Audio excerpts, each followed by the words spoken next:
You know, we went to a piano store of all places, and a young guy in there said, you know, we were looking, and he had some just accessories.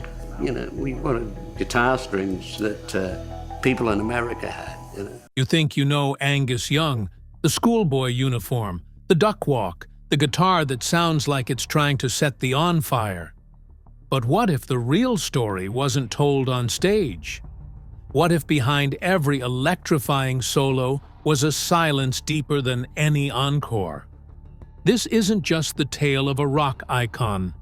It's the story of a boy who never had time to be one, a brother who never stopped playing for someone who couldn't anymore, and a home that vanished with barely a sound.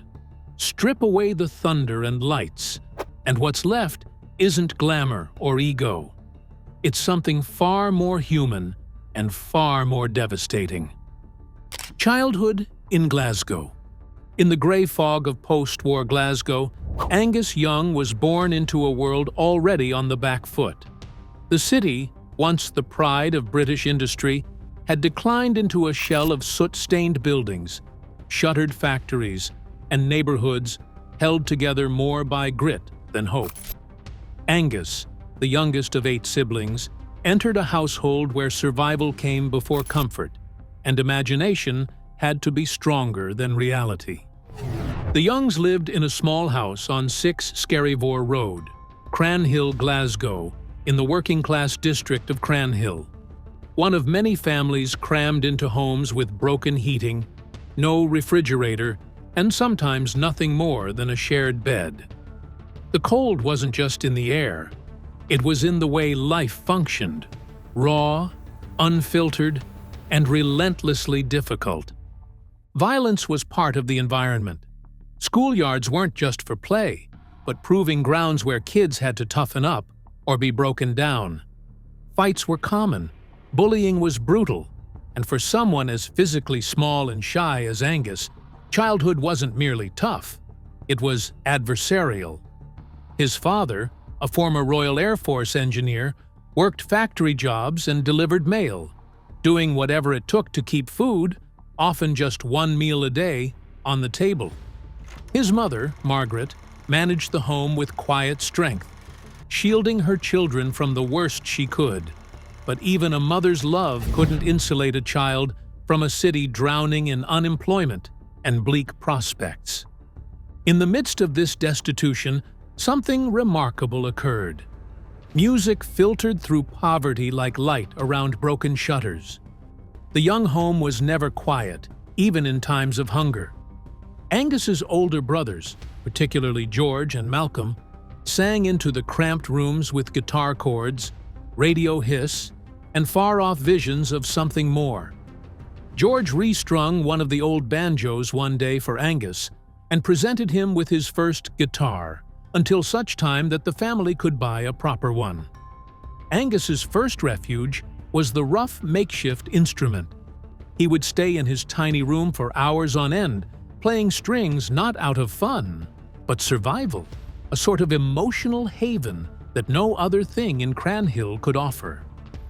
Music to Angus was not a pastime. It was protection. Where childhood was war, the hum of buzzing strings was his shield. He did not learn in lessons or from instructional books, only from constant practice and the determination to cover up the world beyond his door.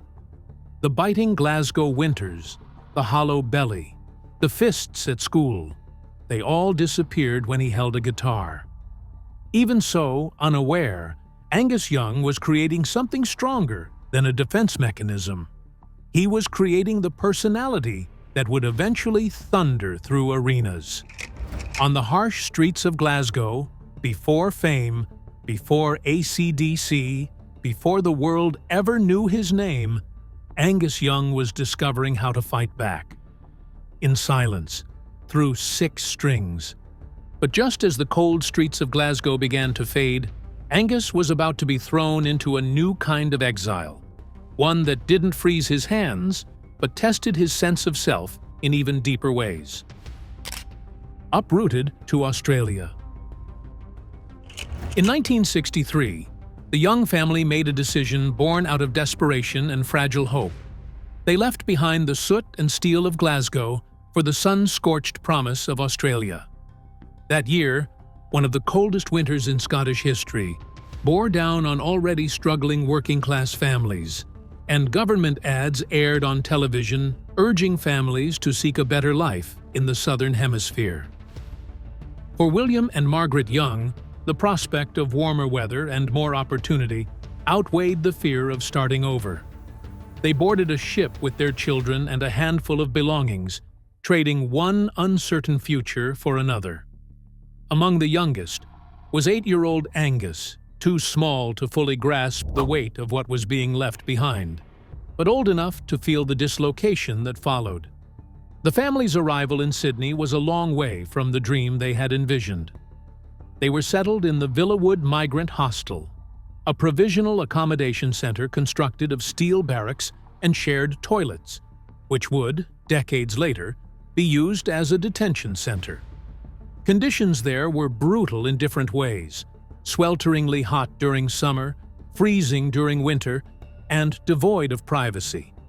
Angus was in a space where the voices were different, the customs alien, and he was suddenly a foreigner even as a child. If Glasgow had taught him to harden, Sydney schooled him on how to be invisible. In the faces he didn't know and clothes he didn't own, he started to withdraw into himself, quieter than ever before, unsure of where he fit. But within the cultural gap of migrant existence, music came back as a thread of continuity, and later, of change.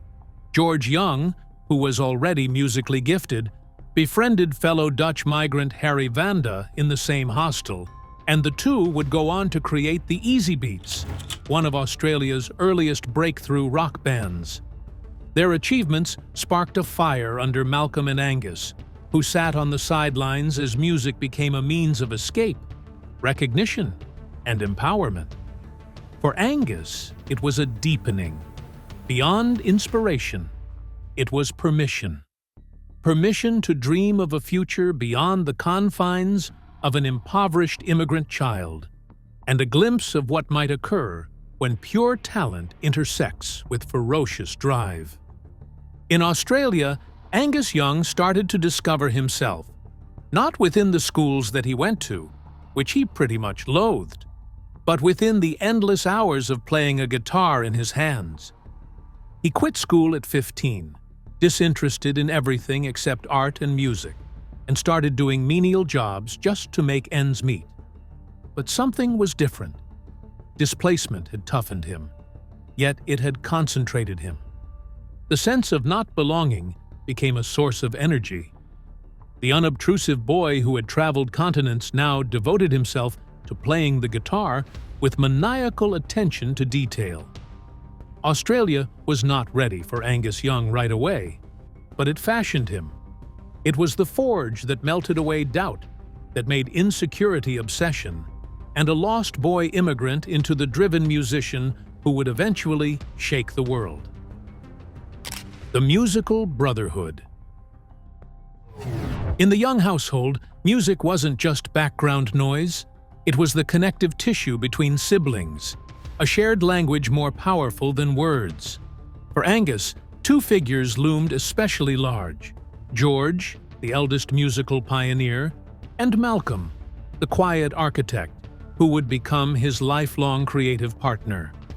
George had already broken into the music industry with the Easy Beats, giving Angus and Malcolm a first-hand example of what could be achieved with talent, persistence, and the right partners. It was George who first handed Angus a restrung banjo and later encouraged his guitar playing. But it was Malcolm who stood beside him, night after night, riff after riff, shaping not only the music, but the mindset that would define Angus's future. Where George had brought the initial spark, Malcolm supplied form, a discipline that balanced out Angus's untamed stage presence. While most siblings have a hard time functioning creatively as a team, Malcolm and Angus seemed born with a common intuition. They did not require much conversation during rehearsal or on stage. A simple look could communicate a chord change, a tempo shift, or an impulsive burst of energy. Their relationship was tight and sophisticated. Malcolm's rhythm guitar formed the basis upon which Angus's lead guitar flew.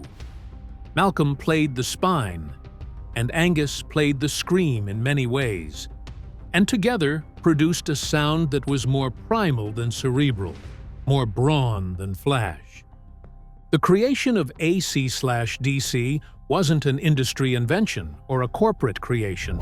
It was a product of two brothers creating something from the ground up. Before platinum records and sold-out concerts, they were two teenagers pursuing a sound in a dingy bedroom with battered guitars and unwavering determination.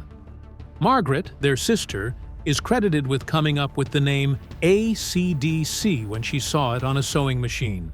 And from there, everything they did was rooted in family. They trusted one another more than any producer, manager, or critic.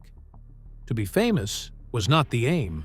It was a result of their fidelity to the music and to one another. This family base provided the band with its unusual stability, even during loss, pressure, and shifting trends. Through decades, as other groups fell apart on ego or business remake, Angus and Malcolm kept AC/DC rooted in what they did best: loud, honest rock and roll. Even as their roles changed, Malcolm pulling back in later years and then leaving because of illness, their bond remained unstoppable. Each riff Angus played bore the presence of Malcolm's touch. Each solo was built on a rhythm they had cut out between them years earlier. The history of AC/DC is frequently related in terms of chart success and iconic albums, but its heart resides in the union of two brothers, one boisterous, one subdued, who discovered with one another the ultimate counterpoint. Absent that union, there would be no AC/DC. Forging AC/DC. In the early 1970s, Angus Young was just another teenage guitarist playing tiny bars and local venues in Sydney. He had dropped out of school, taken up odd jobs, and was playing in a series of obscure bands with no clear path forward. But everything began to change the night he and his brother Malcolm decided to form a new group.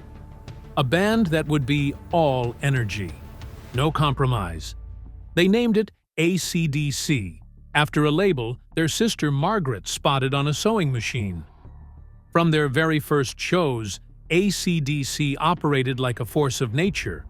They didn't need radio play or polished production. They simply outplayed, outshouted, and outperformed everyone else. What they lacked in name recognition, they made up for in sheer power, tight rhythms, aggressive riffs, and Angus's unstoppable stage energy. Angus soon discovered that in a packed music environment, the musicians needed something more than sound to be noticed. They needed a visual, a presence, something memorable. So he started experimenting with stage outfits: a Spider-Man costume, a Zorro cape, even a mock superhero outfit. But it was the schoolboy uniform, again proposed by Margaret, that caught on. A short pair of shorts, a cap, and a tie transformed Angus into a visual oxymoron, a kid making music with the intensity of a maniac. Coupled with his trademark duckwalk, a tip of the hat to Chuck Berry, the look took hold. The final piece of the puzzle arrived with Bonscott. His voice, gravelly, raw, and unapologetic, paralleled the band's pyromaniac energy in a manner no other could.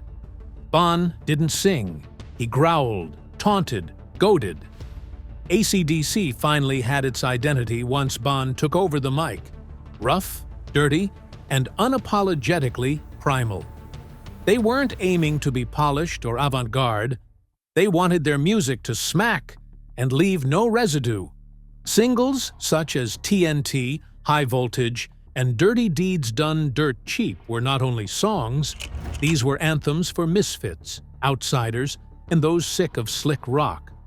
By the time AC/DC's reputation was spreading outside of Australia, they were already a tight live band who had paid their dues the hard way. through constant touring, steamy clubs, and performances that left it all on the stage. Each show was an endurance test and a display of showmanship, with Angus thrashing around the stage as if he was being shocked by the same notes he played. ACDC didn't crash through the music establishment, they rammed their way in. The Bonscott Void. In February 1980, ACDC was riding the wave of their greatest success yet. Highway to Hell had catapulted the band from loud outliers to international headliners, with Bon Scott's sneering vocals and Angus Young's explosive stage presence carving out a space in rock that felt both feral and magnetic. Then, with no warning, everything stopped. Bon Scott was found dead in a parked car after a night of heavy drinking, his life abruptly cut short at the age of 33. For Angus, the loss was more than just the death of a bandmate. It was the death of a kindred spirit. Bon wasn't simply the voice of the band. He was its swagger, its soul, its unfiltered ID. The two had forged a deep, if often unspoken, understanding, bonded not just by music, but by the same rejection of pretension and the same commitment to living with intensity. After Bon died, Angus Young didn't interview, didn't make any statements, didn't attempt to put words around the loss. He vanished from public sight and retreated into his own private grief. For a man who always let his guitar shout louder than his voice, this silence was surreal. Most thought the band would break up, that Bon's loss was too gaping a hole to be filled. But in private, Angus and Malcolm made a choice not for glory, but for respect. To continue. Not for chart reasons or to safeguard their momentum, but because, according to Malcolm, Bon would have wanted us to go on. This wasn't a fresh beginning, it was a revival driven by grief. When they went into the studio to cut Back in Black, it was surrounded by stormy weather in the Bahamas, with lightning actually booming outside. Angus afterward described, half serious, that was Bon opening the show from hell. It wasn't metaphorical. The mood was somber, electric, as if the music was being called up from a place below creativity. It was sorrow transformed into volts. Back in Black wasn't an album. It was a funeral pyre made music. From the tolling bells that begin Hell's Bells to the stinging, unremitting assault of the title track, each and every track throbbed with the power of loss and commemoration. Angus's riffs were tighter and more disciplined, but searing with feeling. Brian Johnson, Bon's surprise replacement, didn't attempt to replicate what had been taken from them. Instead, he added his own flames while respecting the ground that Bon had vacated. The outcome was an album unlike any in the history of rock. Loud, raw, and yet filled with eerie specters. It wept without tears, exploded without shattering. It was Angus's goodbye to his friend without having to do anything at all. The success of Back in Black, ultimately the second highest-selling album of all time, was something more profound than commercial longevity. It demonstrated that loss, when presented candidly in art, speaks well beyond individual loss. Angus Young never attempted to make a martyr out of Bon, never profited from his death. Rather, he kept carrying him with each performance, each solo, each duck walk across a crowd of screaming people. The album did not revive ACDC. It made Bon immortal, not in seriousness, but in whole volume tribute. It also revealed a side of Angus rarely seen, a man who processes devastation not by retreating, but by playing louder. Just as one wound began to scar over, another, far slower and more personal, started to open. The Malcolm years. By the early 2010s, something in AC/DC's core began to quietly unravel. Not in public view, not through scandal or sudden collapse, but through something far more tragic: the slow disappearance of Malcolm Young. Diagnosed with early-onset dementia, Malcolm began to forget the very music that had defined his life. At first, it was small things, a missed chord, a forgotten lyric, but over time, those moments snowballed into an irreversible decline. For Angus Young, this wasn't just a bandmate struggling with illness. It was watching half of his life's work, half of his soul, slowly recede into silence. Malcolm had always been the quiet, grounding force behind ACDC's thunderous sound. He didn't seek attention, didn't crave praise, but he was the bedrock of their rhythm, the unflinching eye that Angus relied on with every performance. And now, piece by piece, he was fading. Angus's heartache during this time was invisible to the public, not because it wasn't there, but simply because he never talked about it. While other players might post updates or lament in interviews, Angus remained silent, internalizing his powerlessness. Seeing Malcolm transform, not suddenly, but incrementally, was like losing him in slow motion. The man who had once held whole songs in his line of sight now occasionally struggled to remember words or recall melodies that had once come so easily. There's a heartlessness to dementia that's different from other diseases. It doesn't steal a life so much as it wears away identity. When Malcolm eventually left the band in 2014 to be replaced by their nephew Stevie Young, it was not because they were fond of him, but because they needed him. But still, the shadow of Malcolm hung over every practice, every chord. Angus remained on stage, still wearing the schoolboy look, still shredding riffs, but away from it, he became more subdued, more introverted. The loss wasn't an abrupt one like Bonscott's. It was drawn out, unspoken, and thus more difficult to accept. Even after Malcolm passed away in 2017, there was no grand tribute, no lengthy eulogy. Angus spoke but a single sentence that was worth 1,000 words. Losing Malcolm. It felt like I lost an arm. That subdued, unadorned sadness spoke more eloquently than any tribute possibly could. It wasn't acting, it was actual, visceral, and marrow-deep. 3 years after that, in 2020, Angus went back to the studio with the other members of ACDC to make Power Up, which was never meant to reboot anything. It was designed to finish something divine. Each song, each riff, each lyric on that album bore Malcolm's touch. Even though he didn't appear on the record, his DNA was there, through riffs he had left behind, through the tone and structure of the songs that resonated with his sensibilities. Tragedy in Brick and Mortar. In late December 2024, a quiet tragedy unfolded in a suburb of Western Sydney. Not one marked by headlines or loss of life, but by the silent erasure of history. The small, unassuming house at 4 Burleigh Street in Burwood, where the Young family had once lived after immigrating from Scotland, was demolished by a construction company unaware of its cultural significance. To the company, it was just another outdated structure, part of a $28 million redevelopment plan. But to millions of ACDC fans around the world, it was sacred ground. That modest home was where Angus and Malcolm Young spent their formative years, where their first real instruments echoed through paper-thin walls, and where the earliest fragments of what would become one of rock's greatest legacies took shape. Without fanfare or warning, it was reduced to rubble, just another casualty of progress. The reaction was swift and furious. Fans poured into forums, social media, and news comments with outrage and shock. This wasn't a building. It was a physical reminder to a cultural phenomenon.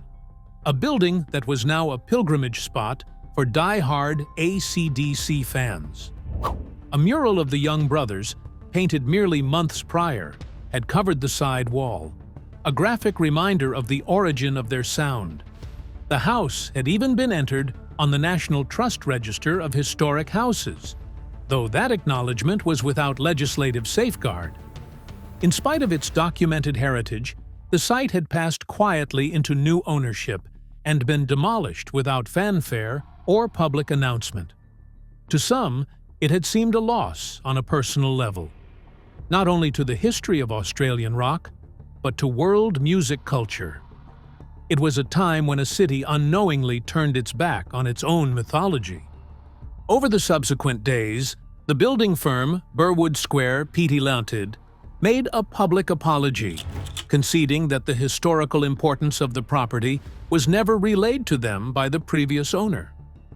We now understand how much this place matters to the ACDC fans and community all around the world, their apology stated, not merely the loss of a building, but the loss of a symbolic connection. They vowed to save what they could of the old materials and to strive to create a memorial area for fans, a small act of redress in the face of irretrievable loss. What occurred at Burwood is greater than a local planning mistake. It's a reflection of an international conflict between heritage and contemporary development. The destruction of the Young brothers' house raises broader questions concerning how society cares about artistic heritage, particularly when it is contained in spaces that are not museum-like or monument-like. Angus Young, who is renowned for his reclusiveness, didn't make any public comments regarding the incident. Or perhaps he didn't have to. The stillness surrounding the loss resonated with the quiet, searing sorrow he's expressed throughout his life. In the loss of Bon, in the loss of Malcolm, and in the loss of the walls that once held their earliest hopes. The man behind the myth. Offstage, Angus Young is a figure almost unrecognizable from the manic whirlwind who duckwalks across arenas to the roar of tens of thousands. While the world sees him as one of the last untamed rock legends, a man who has electrified audiences for decades in the same tattered schoolboy uniform, his private life tells a much quieter story. Angus lives without the usual trappings of fame. No wild parties, no scandals, no entourage. He doesn't drink alcohol, never embraced harmful substances, and has no interest in the rock star lifestyle that consumed so many of his peers. Instead, he remains deeply introverted, preferring the company of his wife, Ellen, and the silence of his home to the chaos of the limelight. In an industry built on excess, Angus has lived with remarkable restraint, a choice that feels almost rebellious in itself. His studied absence from public life is not a gesture of mystery, but an exercise in self-protection.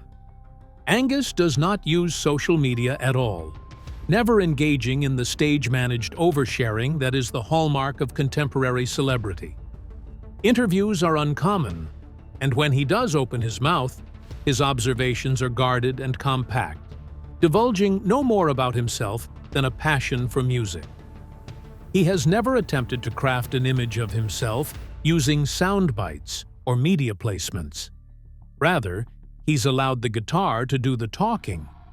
In a world where constant visibility is thought to be necessary to remain relevant, Angus's virtual, complete withdrawal has had a paradoxical effect, deepened the myth around him. By remaining taciturn, he has made sure that when he finally does turn up, on stage, guitar in hand, his presence is all the more intense. The incongruity of his public persona and his true self is disconcerting and telling. Off-stage, Angus takes comfort in routine and imagination. He practices oil painting, listens to vintage jazz records, most notably Louis Armstrong, and relaxes in the serenity of his residences in Sydney, Alton, and Glasgow. The house he shares with Ellen in the Netherlands is a privacy-oriented abode, complete with a private music room, a library room, and an unused wine cellar, reflecting both his abstinence as well as his simplicity. the man who once set the sound of rebellion is living in almost monastic tranquility now. He doesn't amass headlines, he accumulates time to write, to think, to be human without celebrity distortion. This unassuming lifestyle is not merely a personality trait, it's a philosophy. Angus has always held that music ought to be an act of sincerity rather than self-promotion.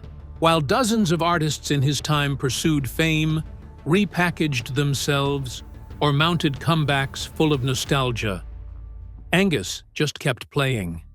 Not for the world, but for him, and for the brother he lost, the fans who still turn out, and the rhythm that never abandoned him. In retreating from the spotlight, he has strangely become even more lasting.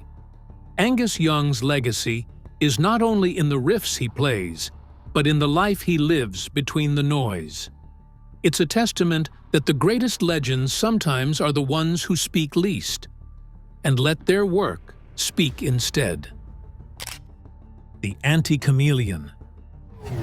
In an industry defined by reinvention, Angus Young stood still, and somehow that made him timeless. While other rock icons dabbled in new genres, altered their appearance, or chased the shifting trends of the moment, Angus remained defiantly consistent. Same Gibson SG guitar, same schoolboy uniform, same explosive stage energy. From the 1970s to the 2020s, the core of his musical identity never wavered. He never felt the need to evolve for relevance, because in his mind, the power of ACDC's music came from its raw simplicity. Where others saw change as growth, Angus saw it as compromise. Critics often accused ACDC of making the same album over and over, but Angus wore that criticism like a badge of honor. "They say we've made the same record 12 times, he once quipped. "And they're wrong. We've made it 13. What some labeled as repetition, he embraced as commitment. Angus felt that if something worked, if it moved people, energized crowds, and remained rooted in its heritage, there was no reason to sugarcoat it or water it down. His riffs were raw tools of force, not tests in complexity. That refusal to change its course was a form of rebellion, a refusal to accept the disposability of contemporary music. In a world more and more enthralled to branding, to reinvention, to the viral instant, Angus's steadiness was a precious virtue. He wasn't seeking image, he was the image. The schoolboy attire was not a disguise, it was a declaration. It was a statement that youth was not something to be outgrown, and that rock and roll didn't have to be reinvented in order to survive. His not wanting to update wasn't arrogance, but principle. He never compromised identity for coolness, and because of it, fans always knew what to expect. Genuine, unvarnished rock, free from gloss and gimmick. He never chased legacy, but what followed him was something even heavier than fame. At 70 years young, Angus Young still hits the stage like there's something on his mind. Concert after concert, city after city, he performs entire 2-hour shows without the support of backing tracks, gimmickry, or marathon breaks. As most of his contemporaries have cut back or retired completely, Angus keeps duckwalking, sweating, and shredding his way through every show like it's his first.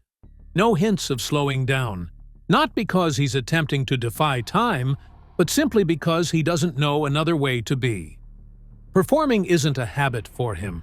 It's a ritual, one that respects not just the music, but the fans who come to experience it in person. What adds to Angus's longevity is how little he's attempted to craft or tell his own story. There's no solo album, no tell-all book, no final tour presented in nostalgia. He's never left the shadow of ACDC because, in his mind, there was no necessity. He's never pursued reinvention or attempted to reinvent himself in order to appeal to the era. He simply continued playing, continued appearing, and allowed the music to bear the burden. This unassuming steadiness is a type of dedication that is now uncommon in a world wherein most professions are constructed on continuous reinvention and self-marketing. If this story moved you, hit that like button and let us know your thoughts in the comments. We read everyone. Don't forget to subscribe for more untold legends and hidden chapters of rock history. And if you want to keep going, check out the next video on your screen. It's one you won't want to miss.